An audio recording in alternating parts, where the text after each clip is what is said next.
khi bạn ngừng chạy trốn chính mình.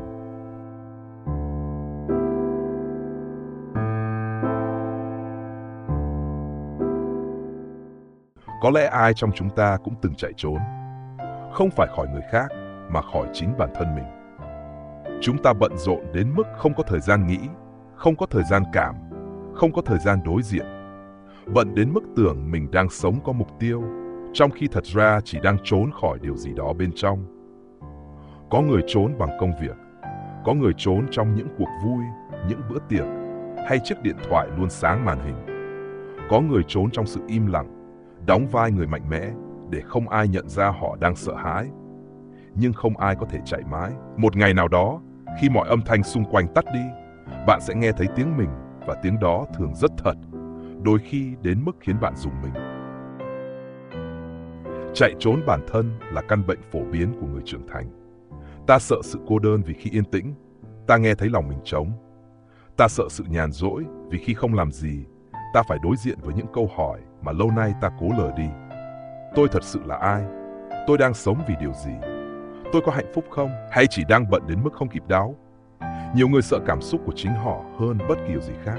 Sợ thừa nhận mình đang yếu, sợ công nhận rằng mình đang mệt, sợ nói ra rằng mình không ổn. Và thế là họ xây nên lớp mặt nạ bằng nụ cười, bằng lời nói cứng cỏi, bằng thái độ tôi ổn mà.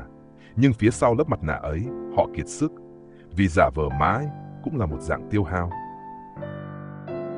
Người từng trải biết rằng, chỉ khi bạn ngừng chạy, bạn mới có thể bắt đầu thật sự. Bởi mọi hành trình phát triển đều bắt đầu từ sự đối diện. Không có tự tin nào sinh ra từ né tránh, không có bình yên nào xuất hiện trong sự giả vờ. Khi bạn dám nhìn thẳng vào mình, dù là nỗi sợ, vết thương hay sai lầm, bạn mới biết mình cần gì. Cũng như bác sĩ không thể chữa bệnh nếu không dám chẩn đoán, bạn không thể thay đổi điều mà bạn chưa từng dám nhìn thấy.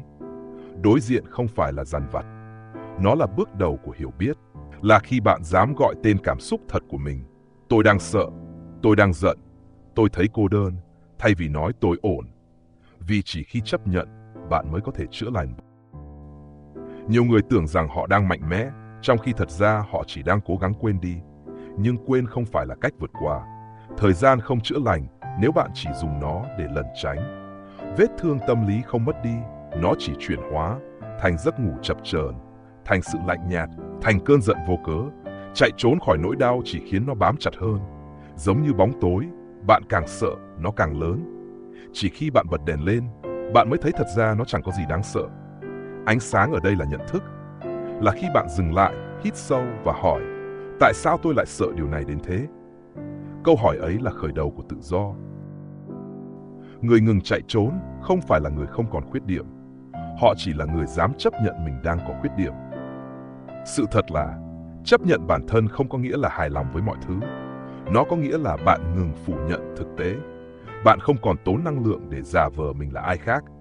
Và khi đó, bạn có thể dùng năng lượng đó để thay đổi thật sự. Chúng ta không thể sửa một bức tường nếu cứ phủ rèm che đi.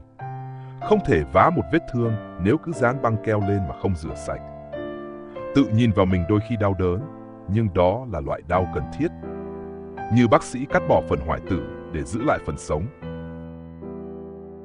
Khi bạn ngừng chạy trốn, bạn cũng bắt đầu học cách đối thoại với bản thân. Bạn không còn chỉ phản ứng theo cảm xúc, mà bắt đầu lắng nghe nó. Thay vì trách mình yếu đuối, bạn hỏi tôi đang cần gì. Thay vì ép mình phải vui vẻ lên, bạn cho phép mình nghỉ ngơi. Đó là dấu hiệu của người trưởng thành thật sự. Không phải kẻ giấu nỗi đau, mà là người biết chăm sóc nó. Và khi bạn hiểu mình hơn, bạn cũng bắt đầu hiểu người khác. Bạn bớt phán xét, bớt nóng nảy, bớt mong đợi vô lý. Bạn hiểu rằng ai cũng đang vật lộn với một phần bản thân mà họ chưa dám nhìn thẳng. Và từ đó, bạn sống nhân hậu hơn, nhưng cũng vững vàng hơn. Ngừng chạy trốn không có nghĩa là ngừng sợ hãi. Nó chỉ có nghĩa là bạn biết sợ điều gì và vẫn dám bước tiếp. Người dũng cảm không phải người không biết sợ, mà là người không để nỗi sợ điều khiển cuộc đời họ. Khi bạn dám nhìn vào bóng tối trong lòng mình, bạn sẽ nhận ra rằng ở đó vẫn còn ánh sáng của khả năng thay đổi, của lòng trắc ẩn, của ý chí muốn tốt hơn. Người từng đối diện với chính mình sẽ không còn cần chứng minh gì với thế giới, vì họ hiểu, cuộc chiến lớn nhất không phải với người khác, mà là với chính nội tâm. Cuối cùng, khi bạn ngừng chạy trốn chính mình, bạn mới thật sự bắt đầu sống. Không còn diễn vai, không còn cố gắng làm vừa lòng, không còn lo sợ ánh nhìn thiên hạ. Bạn trở nên tự do không phải vì bạn đã hoàn hảo, mà vì bạn đã trung thực. Trung thực với chính mình là nền móng của mọi thay đổi.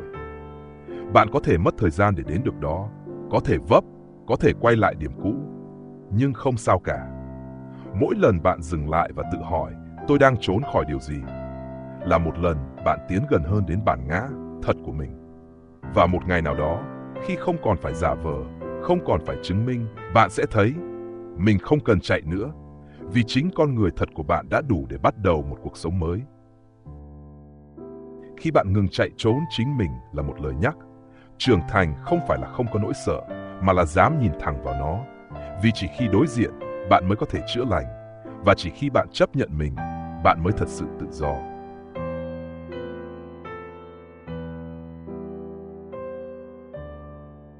Như vậy, các bạn đã ở lại đây đến giây phút này. Tôi thật sự trân trọng cách các bạn lắng nghe.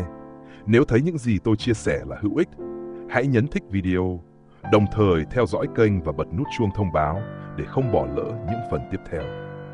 Cũng đừng quên chia sẻ video cho người khác, vì đó chính là động lực để tôi tiếp tục công việc của mình.